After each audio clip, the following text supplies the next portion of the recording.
Las voces que aportan contexto, preguntas y nuevas lecturas de la actualidad. En Imer Noticias, primera emisión.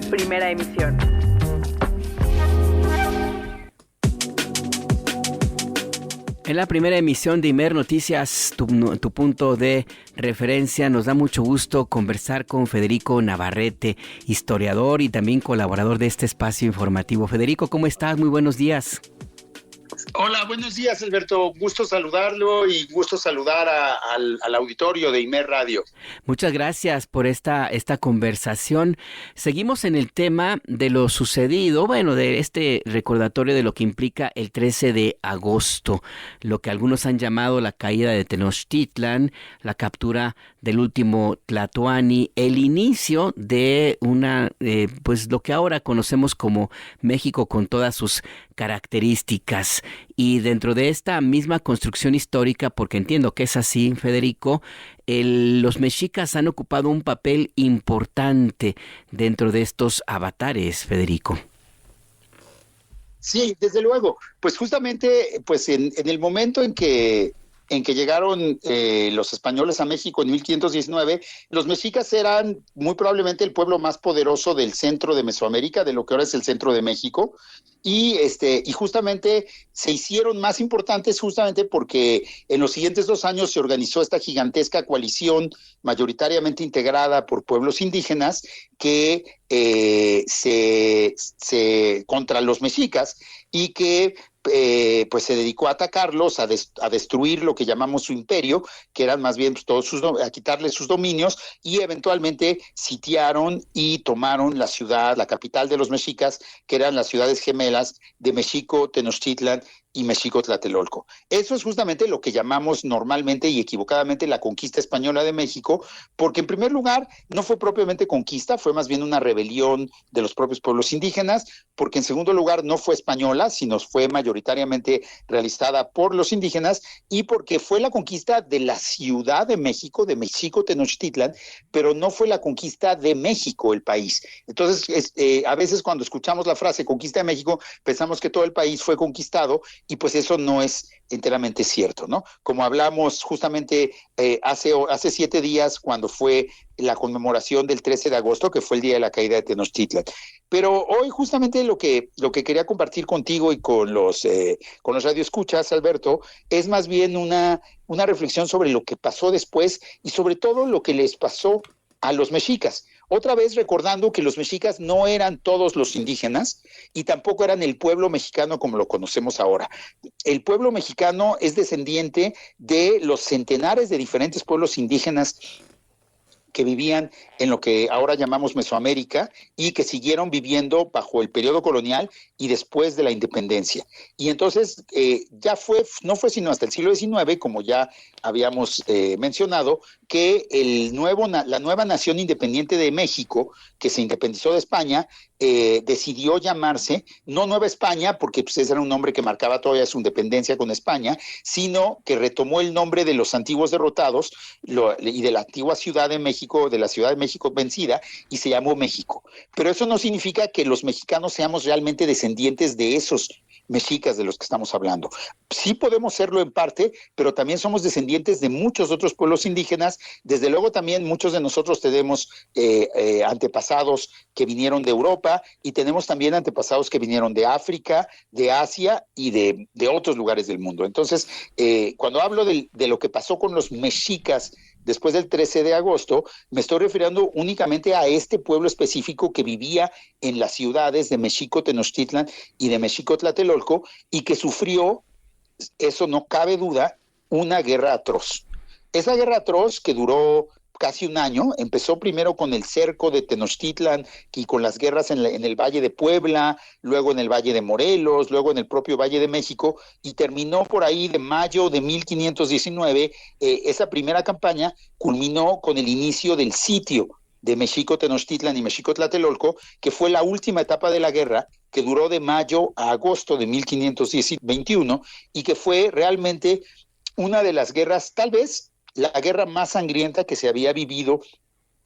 en estas tierras hasta ese momento. y tal vez probablemente la que se ha vivido desde entonces. En México después ha habido otras guerras, como la Guerra de Independencia, las múltiples rebeliones y guerras del siglo XIX y también la Guerra de la Revolución Mexicana, pero yo creo que ninguna de ellas fue tan cruenta y tan terrible como la de 1521, que marcó la destrucción de México Tenochtitlan. Como dijimos hace 8 días, pues no, hace 7 días, perdón, no podemos olvidar que murieron cientos de miles de personas, que muchísima población civil que no tenía que ver con la guerra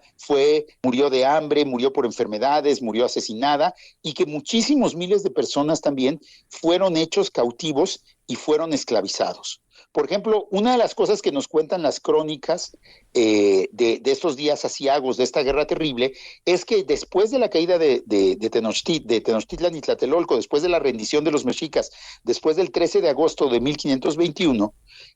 la población que quedaba todavía en la ciudad, que eran unas 30,000 o 40,000 personas, probablemente unas 40,000 o 50,000 habían muerto durante la guerra, entonces lo que quedaba era tal vez la mitad de la población original de la ciudad que había sobrevivido. Esa población tuvo que huir de la ciudad porque era imposible vivir en la ciudad derrotada. Buena parte de la ciudad había sido destruida, no había alimentos, no había agua potable, y además los cuerpos de las miles de personas muertas, los cuerpos de las decenas de miles de víctimas de la guerra, estaban ahí sin poderse enterrar y estaban ahí a la vista. Entonces, aparte de ser un espectáculo tristísimo y lamentable, ver los cuerpos de sus parientes, los cuerpos de sus hermanos, los cuerpos de sus hijos, los cuerpos de sus madres, de sus abuelas, de sus novias, de sus hijas, también eso era un problema de sanidad, porque la gente pues no podía vivir cerca de estos cuerpos y por problemas de salud. Entonces los mexicas tuvieron que huir de México Tenochtitlan, y a las pocas salidas que había de la ciudad, porque recordemos era una ciudad construida en medio del lago y solo se podía salir por las calzadas, en las calzadas estaban esperando los enemigos, los españoles, pero también los tlaxcaltecas, los texcocanos, los chalcas, es decir, todos los pueblos que habían contribuido a derrotar a los mexicas, y esos enemigos estaban esperando para quitarle a los mexicas las pocas propiedades que les quedaban, para quitarles sus joyas, para quitarles sus mantas de algodón, para quitarles sus plumas, la poca riqueza que les quedaba y después de todo lo que habían perdido y todo lo que habían destruido, y también para hacer cautivos, para esclavizar a los jóvenes y las jóvenes y los hombres y las mujeres fuertes que podían servirles como personas esclavizadas. Y entonces nos cuentan las propias historias escritas por los mexicas que las muchachas, las jóvenes, por ejemplo, los padres y las madres y las jóvenes mismas se ponían lodo en la cara, se revolvían los cabellos, se rasgaban los vestimentas para verse feas, para que su belleza no fuera a significar que las tomaban cautivas, que escondían los propios bienes que tenían, que algunos, para evitar ser capturados o ser despojados, trataban de irse caminando por el agua y se ahogaban. Imagínense, y creo que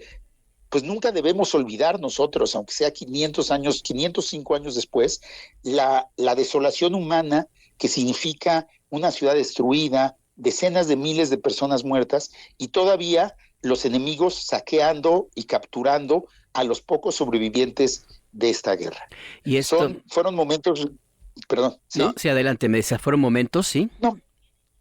nada más para concluir esta parte, que pues fueron momentos realmente aciagos y que pues no deben caer en el olvido, porque recordemos que pues hay que recordar para no repetir en esto de la historia, ¿no? Y sí, lo que te quería comentar es justamente la actualidad que cobra esto, que además está escrito por los propios cronistas españoles y algunos también del pueblo mexica, del pueblo de aquella época que fue sojuzgado de esta manera, cobra vigencia justo 505 años después, cuando en México todavía hay quienes reivindican que lo que sucedió en aquellos días tan atroces como nos acabas tú de recordar, Federico Navarrete, lo que sucedió fue una especie de encuentro romántico, como si fuera sido una gran boda, como si fuera sido una gran fiesta de integración de dos voluntades que se unieron para crear este pueblo que ahora es